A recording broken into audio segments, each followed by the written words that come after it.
Hello friends, welcome back to my channel. तो आज की वीडियो में बात करने वाले हैं how to become a translator, या हम कह सकते हैं कि फॉरेन लैंग्वेज में कैसे हमें एक जॉब लग सकती है। मैंने ऑलरेडी बहुत सारी वीडियोस बनाई हुई है फॉरेन लैंग्वेज पे। मैंने उसमें बता रखा है कि कौन सी टॉप लैंग्वेज आप सीख सकते हो, किसका क्या करियर ऑप्शन चल रहा है, क्या जॉब अपॉर्चुनिटीज है। बट आज की वीडियो में हम स्पेसिफिकली बात करने वाले हैं मेरी एक फ्रेंड की, जिसकी सैमसंग डेटा सिस्टम्स के अंदर जॉब लगी है as a Korean language expert, as a translator हम कह सकते हैं। उसने तो उसकी पूरी जर्नी, उसकी क्या जर्नी थी, कैसे उसने कोर्स स्टार्ट किया, कहाँ से उसने कोर्स किया, कितने टाइम का किया, कौन से उससे प्रोफिशिएंसी टेस्ट दिए, तो ये सारी चीजें मैं आज आपको डिस्कस करूंगी, सो दैट अगर आप भी अपना फॉरेन लैंग्वेज के अंदर करियर का प्लान कर रहे हो तो आपको भी एक आइडिया लग जाए कि किस तरीके से हम आगे मूव कर सकते हैं। So without any due, just let's start the video. Please subscribe my channel for the notification of new videos. मैं इस चैनल पे every week one career video and one motivational video share करती हूँ। आज जिसकी जर्नी मैं आपके साथ शेयर करना चाहती हूँ, उसकी सैमसंग डेटाबेस के अंदर एज अ ट्रांसलेटर जॉब लगी है एंड बहुत अच्छे पैकेज के साथ। तब उसने ऐसा क्या किया था? सबसे पहली चीज, वो ऑलरेडी बिग आईटी कंपनी में जॉब कर रही थी। She was in a really good IT company, but उसका साथ साथ ना इंटरेस्ट ना, जैसे कोरियन, आपको पता है आजकल कोरियन सीरीज कितनी चल रही है, कोरियन फूड कितना चल रहा है, तो उसका ना इंटरेस्ट वहाँ पे जा रहा था कि अरे wow, I like the series, I like the persons. उसके बाद फिर उसको वहाँ का फूड बहुत अच्छा लग रहा था, तो उसने सोचा कि मैं कोरियन लैंग्वेज सीखती हूँ और मुझे बहुत इंटरेस्ट आ रहा है। तो उसने कोरियन लैंग्वेज का अपना कोर्स स्टार्ट किया। उसने 4 सेमेस्टर्स करे, एक सेमेस्टर उसका 5 मंथ्स का था। उसने अच्छे से 4 सेमेस्टर्स करे 5 मंथ्स के, 2 साल का पूरा प्रोग्राम था। उसने 2 साल वाला प्रोग्राम चूज किया और वहां से इतना किया। उसके बाद उसने एग्जाम दिया।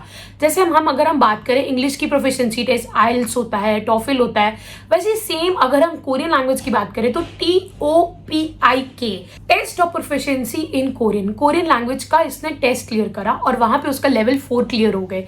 लेवल 6 तक होते हैं पर उसके लेवल 4 क्लियर हो गया। उसको क्लियर करने के बाद तो आप जो भी लैंग्वेज चूज करोगे उसके साथ उसका प्रोफिशिएंसी टेस्ट देना पड़ता है। It's important to give. जो उसको जॉब की ऑफर मिली वो इंस्टीट्यूट के थ्रू ही मिली और इंस्टीट्यूट का नाम था किंग सीजोंग इंस्टीट्यूट, जो कोरियन लैंग्वेज का स्पेशलिटी है। ये गवर्नमेंट ऑफ कोरिया ने ही सेटअप करे हुए इंडिया के अंदर। वो लोग, उन्होंने बहुत सारी वैकेंसीज उनके पास आती थी, उन्होंने वैकेंसीज स्टूडेंट्स के साथ शेयर करना स्टार्ट किया। वहाँ पे शी वाज टेलिंग कि उसकी रिक्वायरमेंट ये थी कि आपका लेवल 4 क्लियर होना चाहिए प्लस आईटी का एक्सपीरियंस होना चाहिए।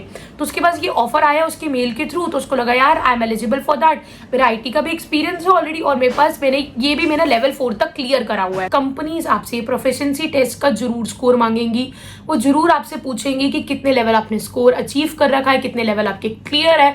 तो आप जो भी लैंग्वेज सीख रहे हो, आपको ये चीज बहुत ज्यादा माइंड में रखनी, इसका प्रोफिशिएंसी टेस्ट क्लियर करना है, इसके लेवल्स क्लियर करना है, क्योंकि उनकी जॉब रिक्वायरमेंट में क्लियरली मेंशन होता है कि आपने ये लेवल क्लियर करा हो। उसके साथ एक फ्रेंड थी, she was advocate, she was working in law firm और साथ वो एक लैंग्वेज सीख रही थी, कोरियन लैंग्वेज सीख रही थी।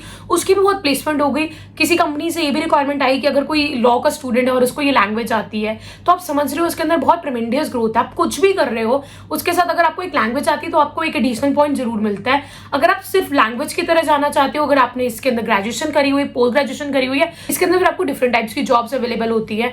तो ये उसको इंस्टीट्यूट ने ही बताया, उसके जो इंस्टीट्यूट था, कि यहाँ पे ये शी वाज टेलिंग उनके इंस्टीट्यूट के पास बहुत सारी जॉब ओपनिंग्स आती थी और वो उसी अकॉर्डिंग आपको मेल करते थे, आपकी लेवल्स के ऊपर क्लियर, आपके लेवल्स को देख के आपको उस हिसाब से जॉब ओपनिंग शेयर करते थे।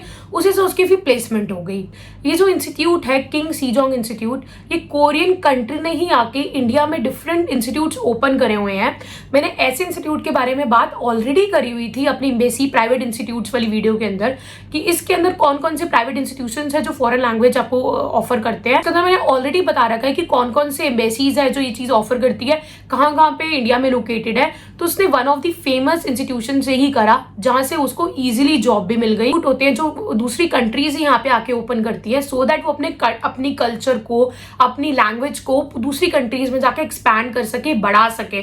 तो अगर आप यहाँ से करते हो तो आपको ऑप्शन ज्यादा मिलते हैं और यहाँ पे आपको जो नेटिव स्पीकर्स होते हैं वो आपको सिखाते हैं, तो ये आपको एक बहुत अच्छा ऑप्शन मिलता है वहां जाके। ये जो इंस्टीट्यूट था कोरियन कल्चर डिपार्टमेंट के अंडर ही आता था, तो आप हमेशा कोशिश करो कि आप एक बार ऑप्शन एम्बेसी का जरूर देखो। ये जो इंस्टीट्यूट है वो 5 जगह पे अवेलेबल है इंडिया के अंदर। न्यू दिल्ली, पटना, वेस्ट बंगाल के अंदर है, चेन्नई के अंदर है, इम्फाल में है और इसने एक और सेंटर ओपन करा है अभी। उन्होंने एक और ओपन करा है चेन्नई के अंदर इंस्टीट्यूट, विद द कोलैबोरेशन कह सकते हो, ये हिंदुस्तान इंस्टीट्यूट के साथ जाके इन्होंने करा है। ये जब आप कोई भी लैंग्वेज चूज करो तो आपका फोकस अब यही होना है कि मुझे उसके एक्सपर्ट लेवल पे जाना है, उसके एग्जाम क्लियर करने, उसकी प्रोफिशिएंसी टेस्ट क्लियर करने हैं। इट्स नॉट लाइक दैट कि सिर्फ आप एम्बेसी करोगे तो ही आप अच्छी कंपनी में जा सकते हो, ऐसा नहीं होता। आपको और भी डिफरेंट पोर्टल्स भी हैं जॉब के लिए, वहां भी चेक कर सकते हो अगर आपको इंस्टीट्यूट नहीं ऑफर कर रहा तो, क्योंकि कई बार एमएससी की कॉस्ट बहुत ज्यादा हो जाती है as compare to other institute. But आपको फोकस करना है आपकी नॉलेज पे। अगर आपकी नॉलेज अच्छी है तो आपकी प्लेसमेंट बहुत ईजिली हो जाती है।